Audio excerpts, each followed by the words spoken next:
Hola, muy buenas. Bueno, estamos aquí.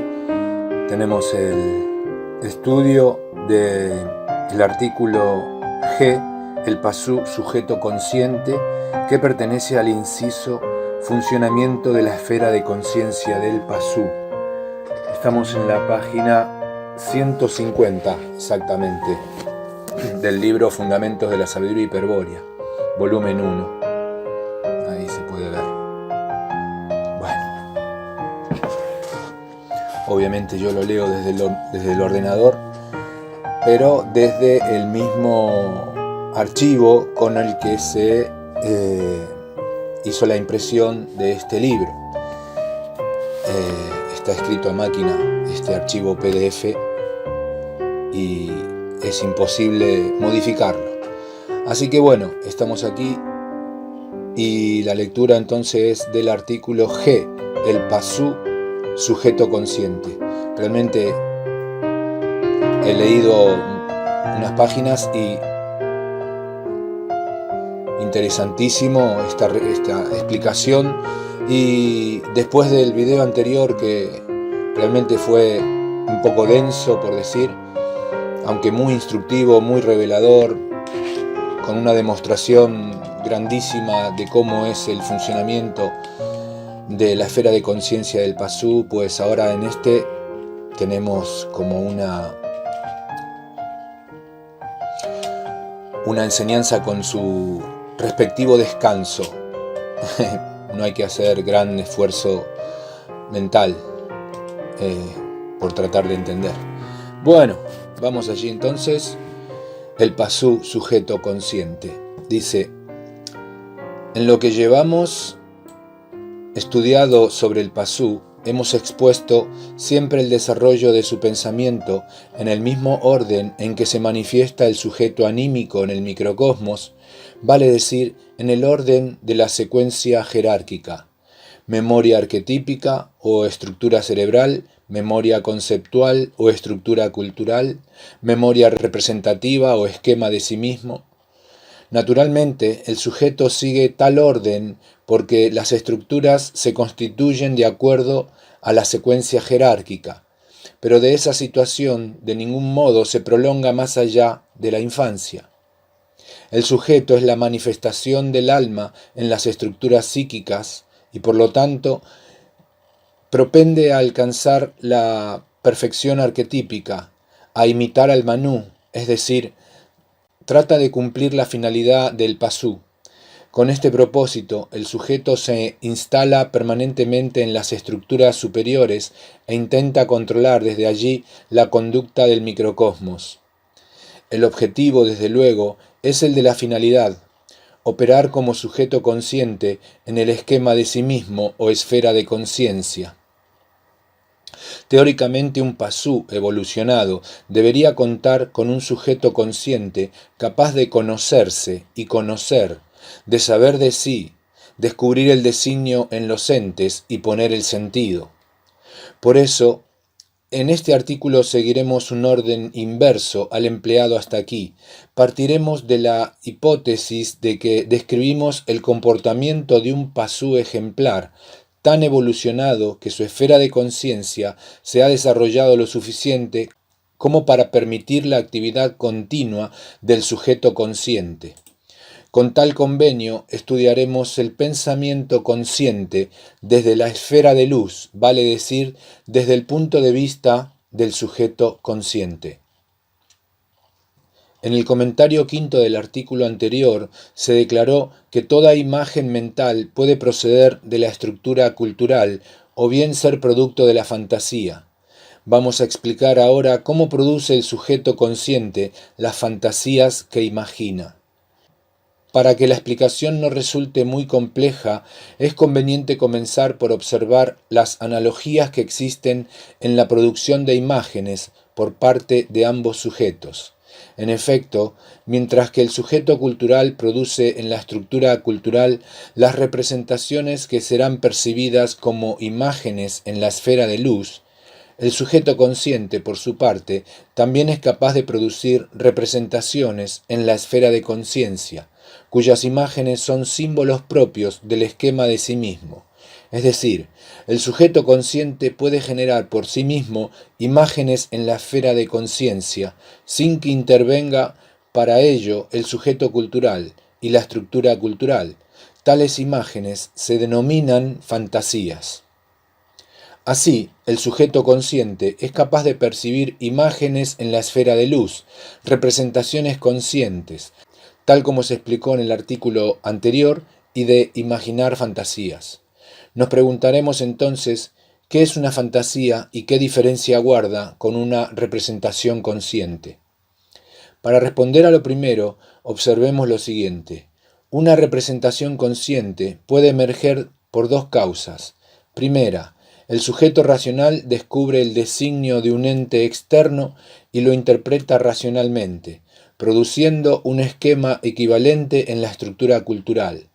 Si tal esquema está referido a sí mismo, una representación del esquema del ente emergerá inmediatamente hacia la esfera de luz, consistiendo esa emergencia en la noticia, el conocimiento inmediato que el sujeto consciente recibe del ente externo. Segunda, el sujeto cultural percibe a su sistema de la estructura cultural como vivencia. Tal sistema en el producto de un descubrimiento antiguo, vale decir, el ente, cuya verdad se esquematizó, ya no impresiona la sensibilidad del sujeto racional. Sin embargo, al ser vivenciado por el sujeto cultural, se produce una representación homóloga del esquema, que emerge hacia la esfera de luz. Con esta aclaración queremos destacar que toda representación consciente es siempre una producción de los sujetos racional o cultural. Pero el esquema de sí mismo, o esfera de conciencia, se va construyendo con representaciones conscientes a las que memoriza estructuralmente para que constituyan la historia del microcosmos. Estos elementos estructurales históricos del esquema de sí mismo son los que evoca el sujeto consciente cuando se representa una fantasía. Por eso, en tanto las representaciones conscientes son producciones sémicas realizadas por los sujetos racional y cultural, las fantasías son reproducciones conscientes que el sujeto consciente efectúa volitivamente sobre el esquema de sí mismo. La capacidad y eficacia que el sujeto consciente demuestra para producir imágenes históricas de sí mismo y percibir las representaciones producidas en otras estructuras se denomina facultad de imaginar o imaginación. Del mismo modo como el sujeto racional es capaz de descubrir el designio de los entes porque dispone de una facultad cognoscitiva racional, y el sujeto cultural puede notar la verdad del ente en el contexto significativo de un lenguaje como concepto, merced a que dispone de una facultad traductiva, así también el sujeto consciente puede ver la imagen del ente a la vez que lo comprende racionalmente, porque dispone de la facultad de imaginar. Pero esta facultad no se reduce solo a percibir representaciones de entes producidas en la estructura cultural. El sujeto consciente puede imaginar entes conocidos o desconocidos, presentes o pasados, existentes o inexistentes, reales o ideales, etc. Los segundos términos expresan las reproducciones efectuadas por la fantasía. Si la imaginación es la principal facultad del sujeto consciente, la fantasía es su grado superior. Frente a la representación consciente de un ente, por ejemplo, que el sujeto consciente percibe como imagen y significado, la fantasía puede modificar tal imagen, agregar o quitar cualidades, o inclusive confrontarla con otra imagen puramente ideal. Pero este ejemplo nos permite advertir el carácter esencialmente volitivo de la fantasía. Una representación consciente, en efecto, aparece frente al sujeto consciente ya intencionada hacia sí mismo. Es producto de otra estructura. En cambio, la fantasía requiere la acción directa del sujeto consciente para manifestarse. Es producto de su voluntad sobre la esfera de conciencia. Además, cuando la representación se estabiliza en la esfera de luz e inicia su proceso entelequial, tenderá a enajenar la atención del sujeto consciente, a menos que éste disponga de voluntad suficiente como para ejercer su control. A esta acción volitiva, necesaria para detener el proceso, hay que agregar más energía.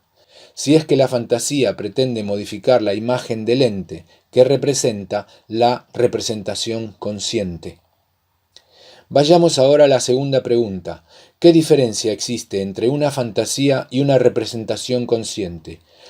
Aparte de la diferencia ya apuntada, de que la representación es imaginación productiva y la fantasía imaginación reproductiva, conviene comparar los aspectos energéticos, racional e inteligible de una fantasía y de una representación consciente.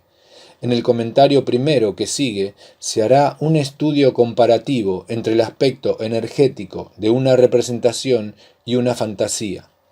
En el comentario segundo se explicará el mecanismo por el cual toda fantasía acaba siendo una imagen racional e inteligible. Primero, desde el punto de vista energético, una representación consciente aparece frente al sujeto consciente cuando se estabiliza, luego de la transición energética. Tiene entonces máxima energía, dirigida a germinar y madurar su contenido. En el pensamiento consciente hay, así, una imagen del ente que, por estar referida a sí mismo por su primera intención, aparece como objeto evidente e indudable, un objeto ideal, representante de un ente real, de su verdad. La voluntad del sujeto puede detener el proceso u, oponiendo suficiente energía, anular a la imagen al quitar de ella la atención. La imagen aparece frente al sujeto consciente porque está intencionalmente referida a sí mismo. Si el sujeto no atiende voluntariamente a su espectáculo, la imagen es impotente para mantenerse en escena y desaparece del presente. Queda estructurada en el esquema de sí mismo como recuerdo histórico. Cuando el sujeto consciente reproduce fantasiosamente una imagen, ésta no difiere sémicamente de una representación consciente y en cambio difiere energéticamente de la misma. Veamos cómo es esto. El requerimiento de una imagen original o la evocación de una conocida, que el sujeto consciente procura concretar, es en el esquema de sí mismo, causa la emergencia de la fantasía. Pero tal emergencia es casi instantánea por ser un fenómeno que ocurre exclusivamente en la esfera de conciencia. Ahora bien, la aparición actual de la fantasía también se efectúa, como en el caso de las representaciones conscientes, con máxima energía. Pero la energía de las representaciones proviene de la potencia activa de las relaciones. ¿Quién aporta, pues, la energía de las fantasías? Respuesta: la esfera de luz o conciencia. Para entender esta respuesta hay que recordar que la energía psíquica es la fuerza que dispone la voluntad para actuar. En la estructura cultural, el sujeto cultural, al animar un sistema, es quien produce volitivamente la representación emergente. La potencia activa de la relación es en realidad la disposición potencial para actuar que posee el sistema vivo, animado por el alma. Con otras palabras, hay una reserva volitiva del alma pronta a ser utilizada por el sujeto conforme a la disposición potencial de tal o cual relación particular. Recordemos que definimos a las facultades como disposiciones del sujeto. Dijimos, por ejemplo, el sujeto cultural dispone de la facultad traductiva. Pues bien, las facultades son disposiciones activas determinadas por las disposiciones potenciales de las estructuras vivas. Podemos explicarlo también mediante una alegoría. Digamos que, por ejemplo, tenemos la disposición activa, la voluntad de trabajar esta piedra. Queremos hacer de ella la representación del Führer y pensamos en esa foto, tomada en uno de los mágicos congresos de Nuremberg. En ella se lo ve descender de una gigantesca escalera de mármol, vestido con el uniforme de gala de la SA y la capa suavemente desplegada por la brisa. La foto ha podido detener para la historia uno de los instantes de mayor gloria hiperbórea de todo el Kali Yuga. El enviado de Cristo Lucifer, mostrándonos el camino del honor y la inmortalidad, haciendo posible que el rostro del vil enemigo se descubra frente a nuestra confusión. Tenemos, pues, la disposición activa de tallar esta piedra para retratar esa imagen de gloria. Tal es nuestra voluntad.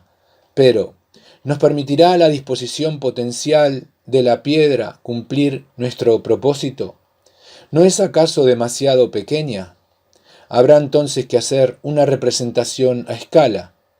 ¿Y su grano permitirá expresar con claridad el gesto carismático del Führer? Habrá que pensar en ello. ¿Y su dureza cederá ante nuestros golpes formativos? ¿O nuestras herramientas son inadecuadas para modelar esta piedra? Habrá que ensayar, probar la factibilidad de nuestro proyecto, etc. Vemos así que una cosa es la disposición activa para hacer y otra la disposición potencial de la materia para recibir el hecho. En general, puede afirmarse que la disposición activa de una facultad está determinada por la disposición potencial de la estructura en la cual se aplica. En la alegoría no basta con la voluntad de representar al Führer en esa piedra. Hay que verificar si la piedra acepta la conformación propuesta. Si es muy pequeña, no se podrá emplear el tamaño natural. Si es muy dura, no se podrá tallar. Si es muy blanda, se romperá, etc. Al final, la disposición activa, la voluntad, se adaptará a la disposición potencial de la piedra, estructura material, y surgirá una representación del Führer.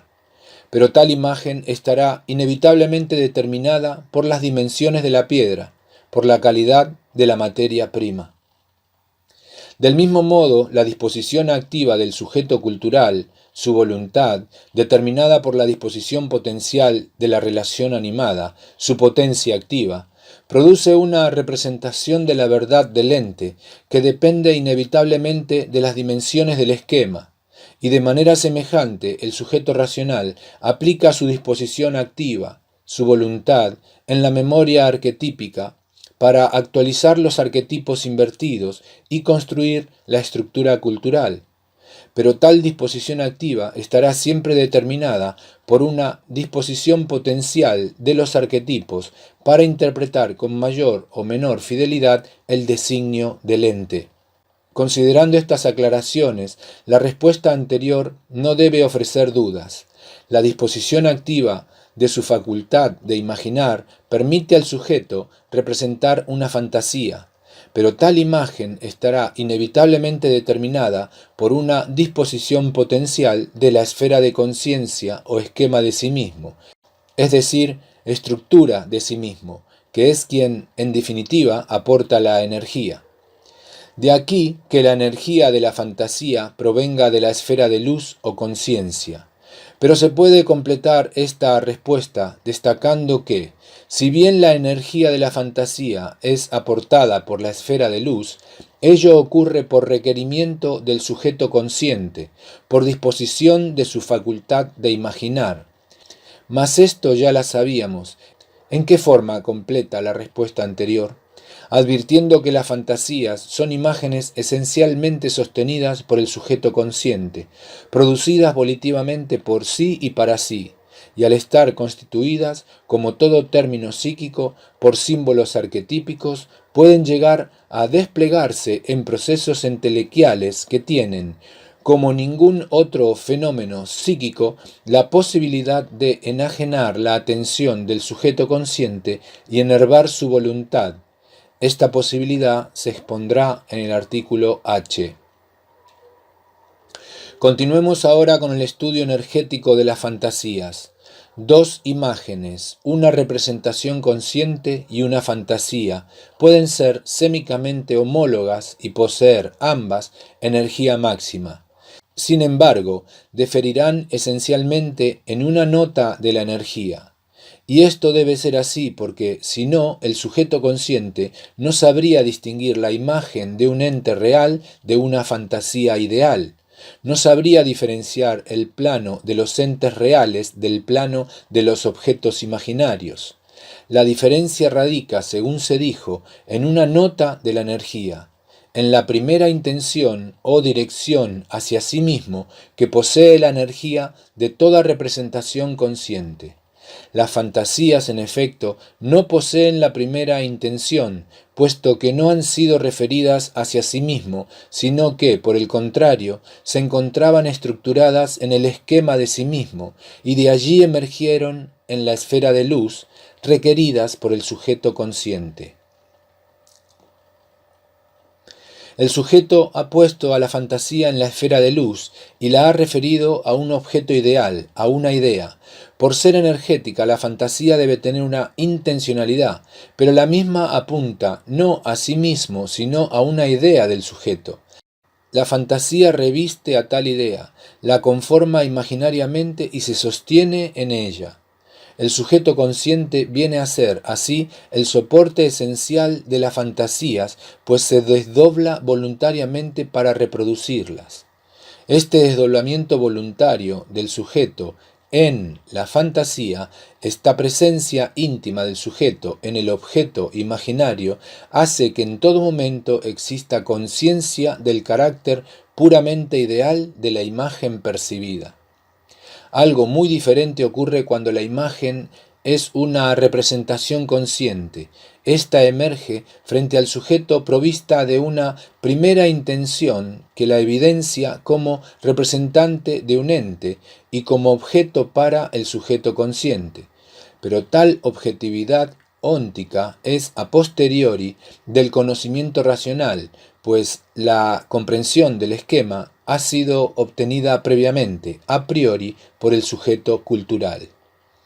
La primera intención de la imagen, contenida en el pensamiento del sujeto consciente, dice indudablemente que se trata del esquema de un ente.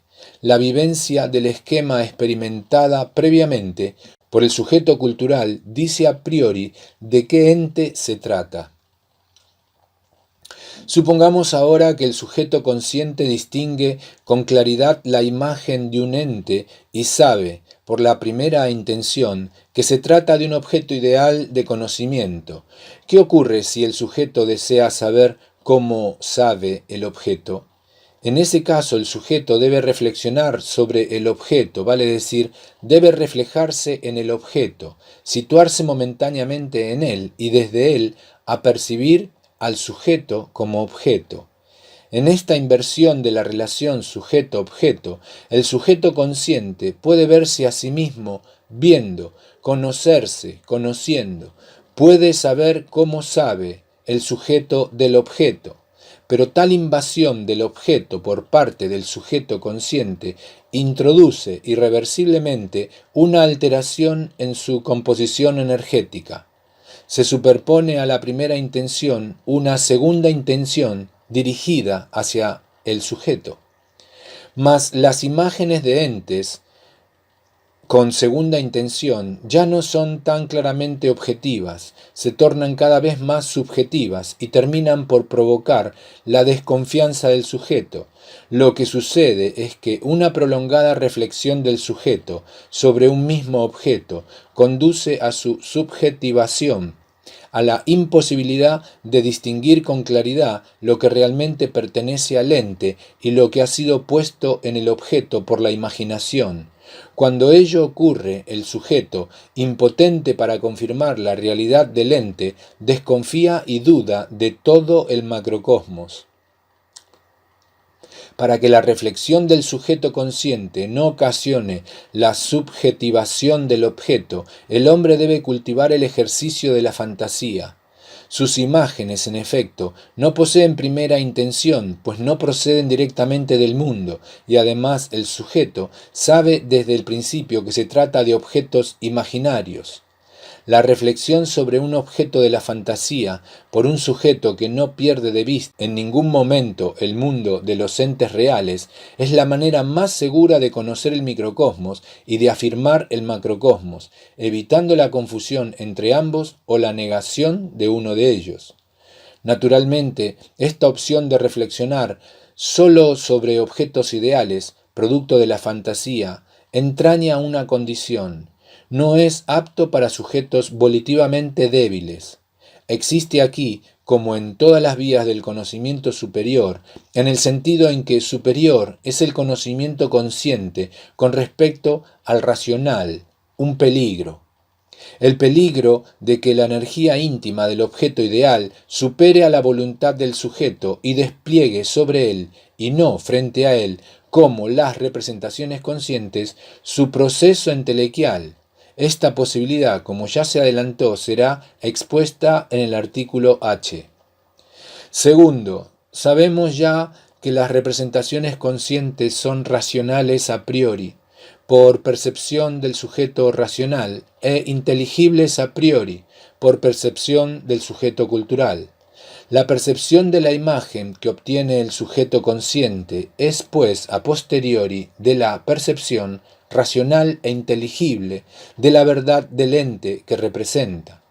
Pero las fantasías no parecen estar en el mismo caso, pues son reproducciones que el sujeto consciente realiza en la esfera de luz, sin intervención de las restantes estructuras psíquicas. La cuestión es, ¿las fantasías no son racionales e inteligibles como las representaciones conscientes? Respuesta: las fantasías no son racionales e inteligibles a priori. Sin embargo, en el momento mismo que el sujeto consciente reflexiona sobre ellas, las toma por objetos ideales y las dota de segundas intenciones. Se tornan racionales e inteligibles. ¿Cómo puede ocurrir esto? Es lo que explicaremos a continuación, paso a paso. Comencemos por recordar que el sujeto anímico actúa simultáneamente en las tres estructuras némicas ya estudiadas. En la memoria arquetípica como sujeto racional o razón, en la estructura cultural como sujeto cultural y en la esfera de conciencia como sujeto consciente. Normalmente, el sujeto consciente se halla ligado sólidamente al sujeto cultural y a la razón, actuando cada uno en su estructura. Entonces, sin olvidar que el sujeto anímico constituye una unidad, aun cuando se manifiesta simultáneamente en tres estructuras distintas, vamos a explicar la relación causal que liga a esa triple manifestación. En principio notemos que, de acuerdo al estudio analógico del pensamiento consciente, el contenido simbólico de toda representación ha de proceder de la estructura cultural. Las fantasías, por otra parte, emplean como materia prima elementos sémicos que, si bien proceden del esquema de sí mismo, no son más que símbolos arquetípicos que alguna vez emergieron y se estructuraron en la esfera de conciencia. Pero esta composición sémica no basta para que la fantasía sea racional e inteligible a priori. Para ser racional, la fantasía debe someterse a la segunda operación de la razón, y para ser inteligible la fantasía, como contenido del pensamiento consciente, ha de tener el fundamento de un significado. El problema es, si las fantasías son objetos ideales reproducidos exclusivamente en la esfera de conciencia, ¿qué relación causal entre el sujeto consciente y los sujetos cultural y racional efectúa que la fantasía se torne racional e inteligible a posteriori de su aparición? Respuesta: ante todo hay que destacar qué es la disposición que asume el sujeto consciente al pensar lo que llama a la razón y motiva su respuesta, la que siempre acaba por determinar la forma del pensamiento, tornando racional cualquier idea. Esto ocurre así porque la razón responde a la interrogación. Pero con interrogación no nos referimos a ninguna cuestión lógica, pues la lógica es la modalidad estructural del lenguaje que elige la facultad traductiva del sujeto cultural.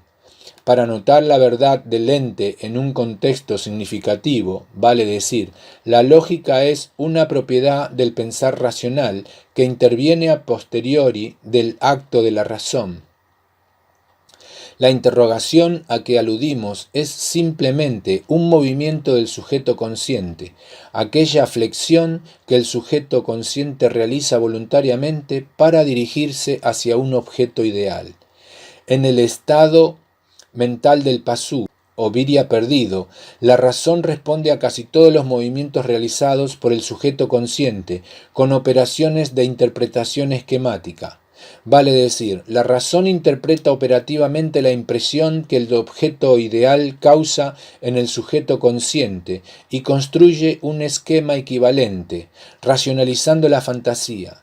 Dicho esquema, vivenciado por el sujeto cultural, produce una representación que emerge y se superpone a la fantasía, tornándola a posteriori racional e inteligible. En resumen, cuando el sujeto consciente se enfrenta a un objeto ideal con segunda intención, ocurre el siguiente fenómeno. El sujeto consciente genera un movimiento cognoscitivo referido al objeto ideal. Dicho movimiento es interpretado como una interrogación formal por la razón, la cual establece instantáneamente una interconexión bioeléctrica en la estructura celular del cerebro. A lo que es lo mismo, establece relaciones en la memoria arquetípica y actualiza un esquema en la estructura cultural. Como respuesta solidaria, tal interconexión particular por la correspondencia biunívoca entre estructuras se transfiere a la estructura cultural, a donde se plasma topológicamente sobre sus elementos, es decir, se iluminan las relaciones involucradas. Queda así formalizada una ruta lógica que, recorrida por el sujeto cultural, constituye la inteligencia misma del objeto considerado. De esa actividad del sujeto cultural, de ese pensar sobre los sistemas de la estructura cultural, surge la representación racional que luego emerge hacia la esfera de luz y se superpone a la imagen del objeto ideal, transformando a la fantasía en una completa representación consciente. Pero tal representación no solo es racional e inteligible, según se vio, sino que además ha sido sémicamente reconstruida a imitación de las relaciones vivenciadas por el sujeto cultural, es decir, en función de las aserciones lógicas del lenguaje. Por eso el conocimiento que el sujeto obtenga de una fantasía a posteriori será siempre invariablemente conceptual. De esto hay que extraer la conclusión de que una fantasía, aun la más sublime, aun aquella que más distanciada parece estar de los entes del macrocosmos, sólo será vista sintéticamente en un primer momento por el sujeto consciente. Luego, a posteriori de esa primera visión en la cual la fantasía se evidencia como objeto puramente ideal, la reflexión del sujeto consciente causará la racionalización e inteligibilización que conduce finalmente a su confusión con una representación consciente equivalente. Lo expuesto en el comentario 13 del artículo F nos permitirá observar este fenómeno con más precisión. Digamos, pues, que en un primer momento el sujeto consciente percibe la fantasía. Al reflexionar sobre ella, el sujeto se flexiona, se mueve, se dirige a la fantasía, causando la reacción de la razón. La razón responde a la interrogación del sujeto consciente, interpretando arquetípicamente a la fantasía y transfiriendo su esquema a la estructura cultural. Allí el sujeto cultural anima un concepto estructural de tal esquema y produce su representación consciente. Por animar un concepto hay que entender, pensar un juicio sintético a priori, es decir, el sujeto cultural dispone un juicio sobre la fantasía y produce su representación en la conciencia. Pero la representación de un concepto implica su definición en los términos de un lenguaje, su descripción proposicional. Cuando la representación emerge a la conciencia, casi instantáneamente luego de la percepción de la fantasía, se superpone a su imagen, la enmascara conceptualmente.